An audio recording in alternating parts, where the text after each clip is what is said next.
Olá, sou Eliezer Andreoli, psicólogo, e eu trouxe uma pequena reflexão. Premonição existe?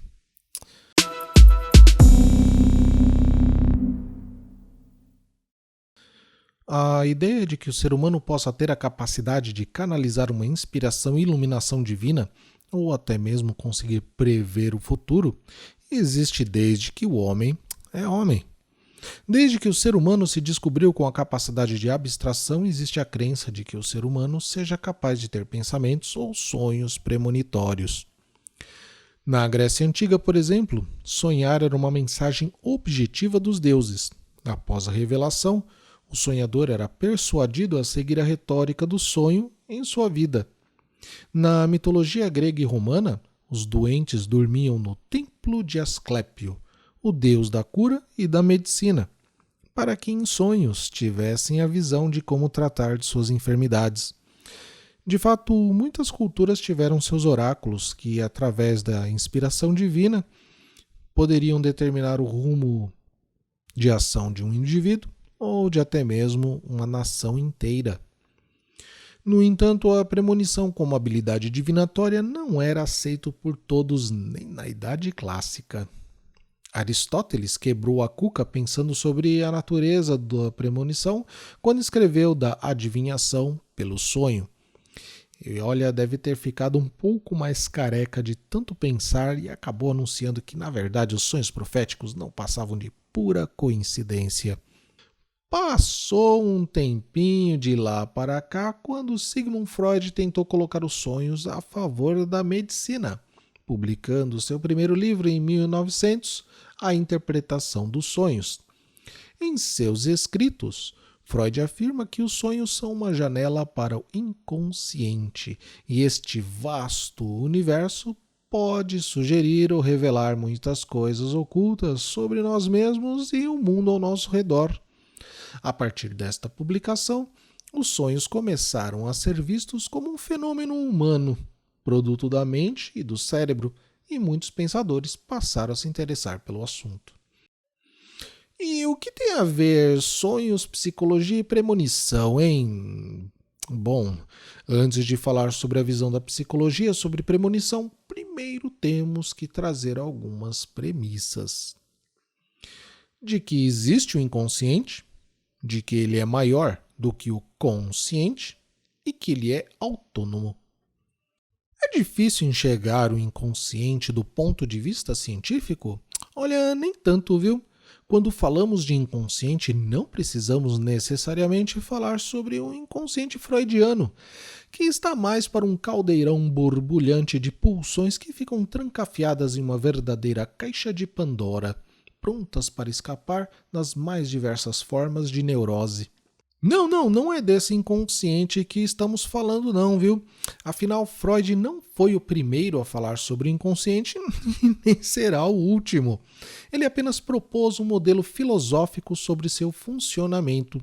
E esse modelo não é compartilhado por todos não, viu? Há muitas outras visões. Quer ver só?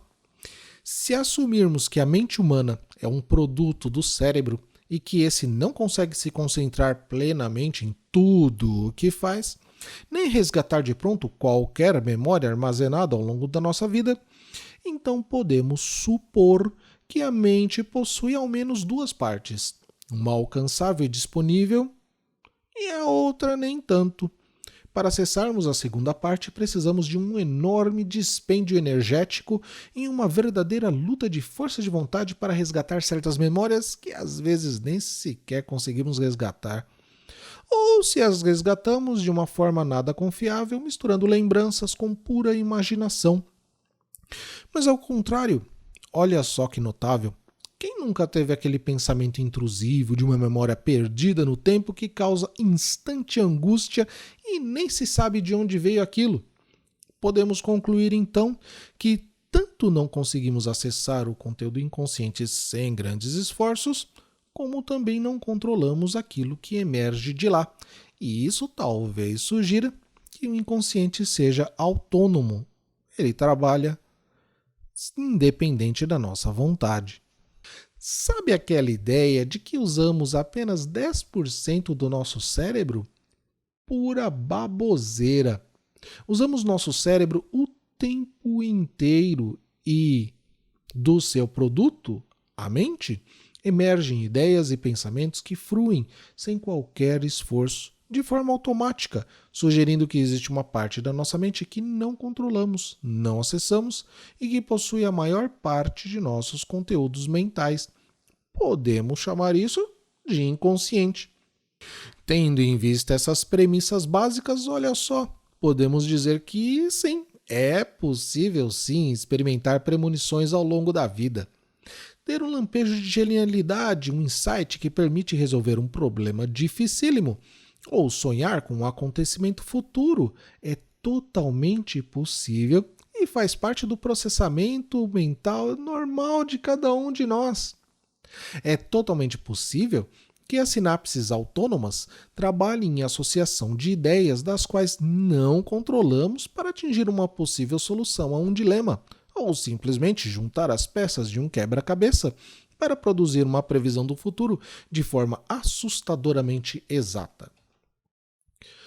Lembro-me de um amigo que, enquanto fazia faculdade de engenharia, se desesperava com a solução de um cálculo mecânico que ele não conseguia resolver de forma alguma, mas obteve a resposta do problema em um sonho. Ou até mesmo de um paciente que relatou que, enquanto conversava com uma amiga, lhe veio um lampejo de pensamento, onde visualizou nitidamente um terno e apaixonante abraço antes de se casarem. Pouco depois, justamente após um terno e apaixonante abraço, iniciaram um namoro que se tornou um noivado e olha, eu já estou esperando meu convite de casamento, viu? É incrível a capacidade que a nossa mente inconsciente possui de fazer ligações e criar soluções que nosso consciente não tem. De fato, os estudiosos em criatividade recomendam que, para ser criativo, devemos às vezes esquecer o problema que estamos tentando solucionar para deixar a mente inconsciente trabalhar nisso. Tudo isso parece incrível, fantástico, uma capacidade quase sobrenatural, e é nesse ponto que é necessário fazer um importante alerta. É vital para mantermos o pensamento científico da psicologia de não confundir esse maravilhoso e incompreendido inconsciente com o supraconsciente, que se trata de uma consciência superior, mais elevada, com capacidade além da compreensão humana, de saber aquilo que jamais aprendemos ou tivemos contato anterior, por pura iluminação divina. O supraconsciente é pseudociência. Então, não é esse o caso, viu? Quando o amigo sonhou com a solução do problema, ele já conhecia as teorias que levariam a resolvê-lo. Quando o paciente tomou sua amada nos braços para um futuro casamento, ele já conhecia as possibilidades e probabilidades. Acontece que nossa mente consciente possui entraves, crenças e mecanismos que nos impedem de vislumbrar algo às vezes óbvio. Então, cabe ao inconsciente enviar estas pequenas dicas ao consciente, desvendando mistérios, cuja resposta já sabemos, nós apenas ainda não nos tornamos conscientes delas. A lição que fica é que talvez seja interessante confiar mais nos pensamentos e sonhos. Às vezes, as premonições podem parecer simplesmente adivinhações sobrenaturais, proféticas, mas na verdade são meramente um processo mental comum, a capacidade que todos nós possuímos de simplesmente ligar os pontos. Para terminar, como diria o professor Clóvis de Barros quando parafraseia Nietzsche, o consciente é a pior e mais ínfima parte do nosso pensamento. Então, que tal às vezes confiar um pouco mais no inconsciente, hein?